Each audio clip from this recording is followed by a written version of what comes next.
Peace be with you, everyone. Welcome to the channel. My name is Trevor. Very grateful to have you here. And today's video is going to be a recap of my most worn fragrances for the year of 2023. So I used my weekly rotation videos to help catalog what fragrances that I wore the most throughout the year. And there was a few surprises for me in particular. Some of them that I didn't expect to show up on the list, but they're here nonetheless. And really excited to share these with you just to get a good overview of the things that I have been reaching for in a practical sense. These aren't necessarily a reflection of my taste or personal favorites, but just ones that I found were easy to wear and inoffensive, given that I predominantly wear them at work. So I'm just gonna start off with the first one here. All of these fragrances I wore at least 5 times, 2 of which I wore 6 times during the year, and 2 I wore 7 times. Okay, so starting off, this is really easy dumb reach fragrance, and one that the DNA I technically wore closer to 11 times because it does have a flanker that I own, which is very similar in scent profile, so in some sense this could have been my most worn DNA, but this is Dior Homme 2020. So this is a really nice sort of iso-y super cedary based fragrance with a beautiful pink pepper spiciness over the top, but it kind of runs in the vein of a nice woody citrus blue style fragrance without any aquatics going on. Really just something rich, sensual, almost Terre d'Hermès like without the the earthy quality from the dirty orange that it has in there. The flanker to this Dior Homme 2021 does have a orange style citrus accord. There's no orange listed in that one, but just a beautiful fragrance, a dumb reach, and one of my most complimented in my entire collection, and just something that I really enjoyed wearing to work because it went over so well with my coworkers. So that's Dior Homme 2020. I wore 5 times in 2023.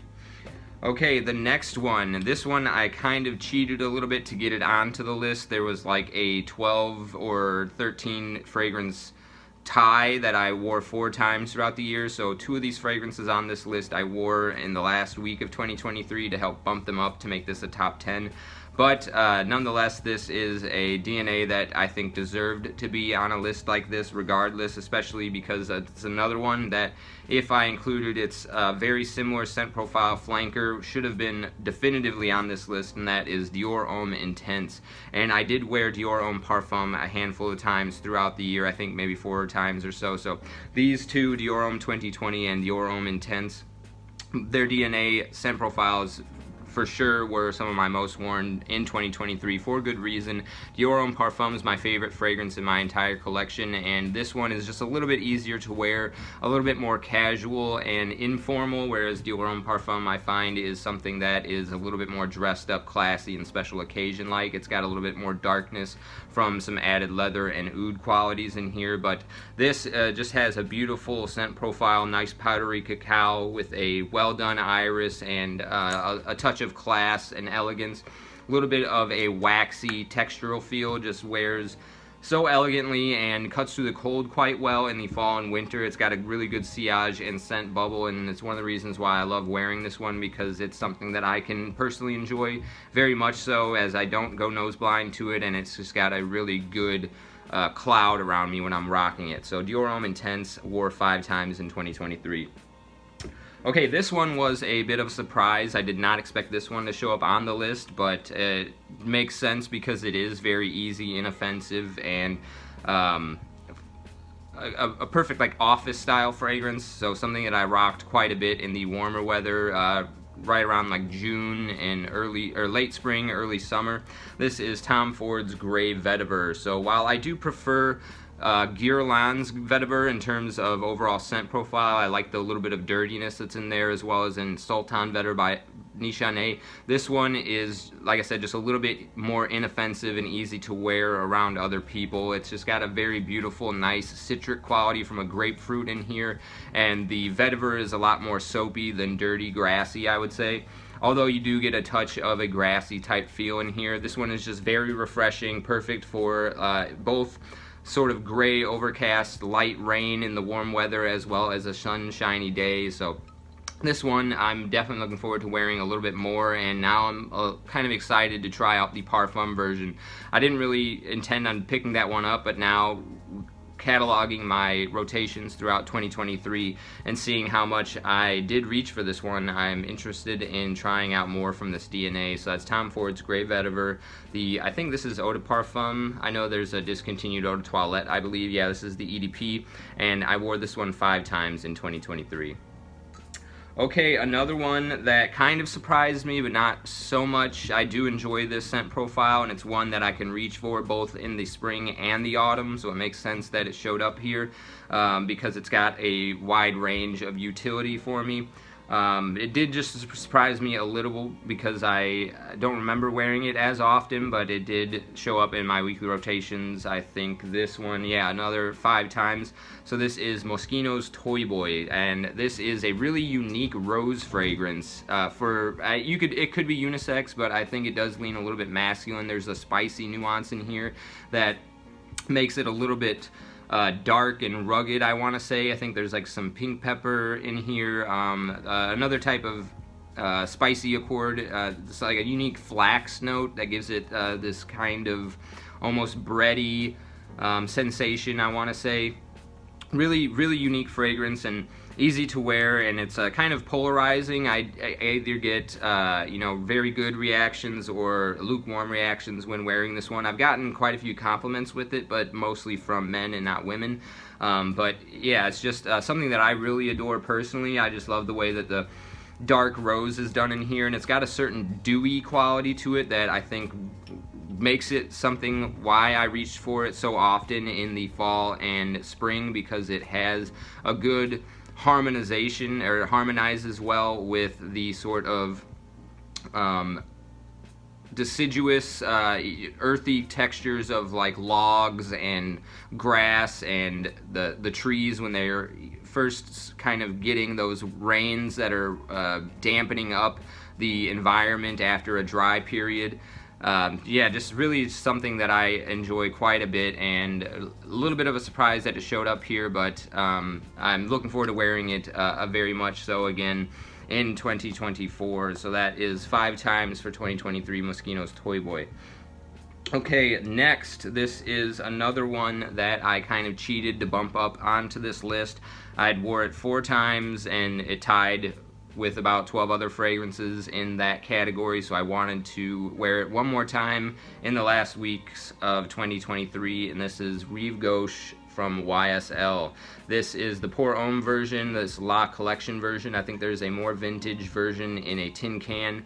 I did buy this after it was discontinued, so I paid the premium to pick it up, but I'm glad that I did. It's sort of a benchmark barbershop fragrance, a really nice creamy texture feel going on. It reminds me very much so of the lathered up sort of foam canister shaving foam, but it's got this star anise kind of licorice style sweetness going on in there that really drives it home for me. It gives it a little bit of like a sweet and rich texture that isn't sugary or bubblegum style, and it just makes it such an easy wear. Something that I would love to wear more often even. One of the reasons this surprised me that it showed up is because I was trying to conserve it, being something that it's not easy to replace, but nonetheless, something that I did get quite a bit of wear out of. Bought this brand new, and it's already got quite a little dent, and this is only an 80 ml, I believe. Doesn't come in, or these bottles didn't come in 100 mLs. Yeah, this is only 80 mLs, so I'm going to be trying to conserve it a little bit. I do have a handful of other really nice barbershop fragrances in my collection, and this is just one that I'm very glad that I picked up, and will probably be showing up on my top pickups of 2023, but this was another one that I wore 5 times this year, Rive Gauche's Pour Homme from YSL. Okay, and the last fragrance that I wore 5 times this year, a little surprised that I didn't wear it more often, although I did wear a clone of this a few times in the fall after picking that up, so I did rock this scent profile quite a bit, and it's one of my fragrances that I would consider keeping as the only one in my collection if I had to get rid of everything else and just have a single signature. Beautiful transition from top, mid to dry down, nice sparkly citrus, well done, that the clone cannot emulate, and then a nice foggy mountainous green air mid with a little bit of a powdery touch, and then a beautiful, beautiful cedar in the base. This is Creed's Royal Oud. Something that I think Venba Fragrance has had really good deals on this as of late, so if you're interested in this, the original Creed's Royal Oud, definitely check out that discounter. They've got it for significantly cheaper than I picked it up for. But yeah, like I said, just one of the fragrances that I am absolutely in love with the scent profile, and the clone that I picked up of this one this year was Ministry of Oud's Oud Royal, which is, I think, pretty spot on with this. It's got only like 3 to 4 hours longevity though, and like I said, the sparkly citric qualities are not quite there. It's a little bit more flat in terms of like a flat soda compared to this, which is a lot more sparkly. But overall, it's got the same nice woody, citrusy green qualities going on. So if you don't mind reapplying, I think that is a great alternative to this one for a tenth of the price. But definitely looking forward to wearing this one a lot more in 2024 as well. So that is Creed's Royal Oud 5 times for 2023. Sorry, my daughter's calling for me right now. Okay, so these next two I wore 6 times this year. This one was also a little bit surprising for me, as it grew on me. It definitely grew on me. When I first got it in, I was testing it out a handful of times, and I didn't really appreciate the dense, powdery, doughy quality that it has. But the more that I wore it in the drier seasons, like summer nights and fall, because I picked this up right around New Year's, the salty qualities in here really came to the foreground, and it just became a lot more of a beautiful wear. And I found that it actually comes pretty close to this sort of scent profile with a little bit of some twists going on, a little bit more ambery, sweet, powdery nuances, and especially the salt that's in here that's not in the Royal Oud, but I think they have a nice overlap of green, woody sweetness. This is Xerjoff's 40 Knots, and like I said, I wore this one 6 times this year, and this is a really easy to wear signature fragrance. This one's a little bit more mass appealing than this, and I've gotten quite a few compliments on this one, but never on the Royal Oud. So this strikes me as a little bit more of a designer take on Royal Oud. It's not quite, it's a lot more linear. It doesn't have the transition from the top mid to dry down, and it's a little bit more sweet and a lot more compliment pulling. So definitely something that I think is great for kind of younger guys, I want to say. A perfect signature scent if you can afford to pick it up. These aren't all that expensive, honestly, especially if you can find testers. You can still pick these up for right around the same price that you'd be paying for like Bleu de Chanel Parfum from Chanel directly. So definitely worth getting your nose on. I think sampling it, especially coming up in the spring, summer, and fall, are the 3 months that this is going to be best for. Although it's perfect for year-round because it's got a nice, dense, ambery quality that performs pretty well in the winter time. And like I said, definitely grew on me and has proven to be one of my favorites to reach for in 2023. So that was Xerjoff's 40 Knots 6 times. Okay, this next one is easily one of my favorites in my collection. Another one that if I had to keep only one and ditch the rest, just like the Royal Oud, this would be one of them that would be in the rankings for that demographic. Wore this one 6 times as well. This is Creed's Green Irish Tweed. Surprisingly, a compliment pulling fragrance for me. It does have a little bit of an older, mature, kind of dated vibe. This did come out in the 80s. It was the inspiration for Davidoff's Cool Water, but this is definitely way better than Cool Water in my opinion. I don't think that the two fragrances are close at all. Maybe that's just me. I know a lot of people would make that comparison, but this is just so much more grassy, and it's got a little bit of a powdery texture from an iris in here, a little bit of a minty touch from a lemon verbena. Really stunning juice. Definitely looking forward to wearing this one some more and considering getting a backup bottle. I can't tell where my juice level is, but I know that I'm going to be running through this bottle eventually. Might even try to find one of the vintage formulations with the wide-shouldered 120 ml batches, because I hear that those are even more potent and luxurious smelling. But this is definitely something that I would recommend to anybody looking to get into fragrances. It's really easy to wear signature style fragrance and something that I've gotten complimented on. So this is 6 times in 2023, Creed's Green Irish Tweed. Okay, these last two are 2 that I wore 7 times. They're both from the same house, and This one is one that is a little bit more better suited towards the cold weather, more fall, winter, early spring, but really just something that again is mass appealing, compliment pulling. It has a mature vibe to it, so you can get you know, some satisfaction in terms of wearing something that's classy and while also being mass appealing. This is Dior Sauvage Elixir. So really beautiful lavender, licorice, and spice. Those are like the three main notes that I get, or the three main accords that I get with this one. The licorice provides a certain sweetness to this fragrance that again is not sugary or bubblegum.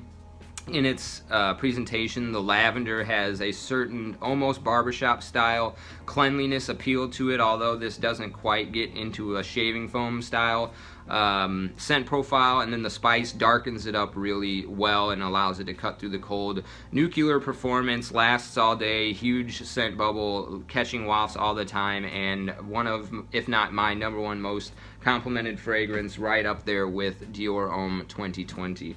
And then, so that was 6 times for 2023, Dior Sauvage Elixir. And finally, the fragrance that I wore also, 7 times for Sauvage Elixir. And this one I also wore 7 times. One that is easily wearable in both the spring and the autumn.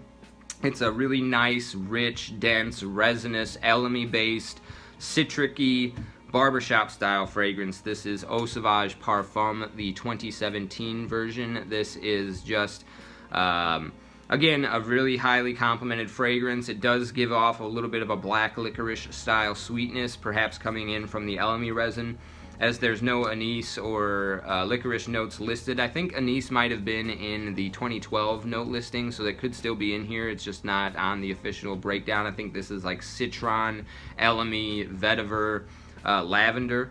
The lavender does offer up a little bit of a barbershop style appeal. It's nice and creamy.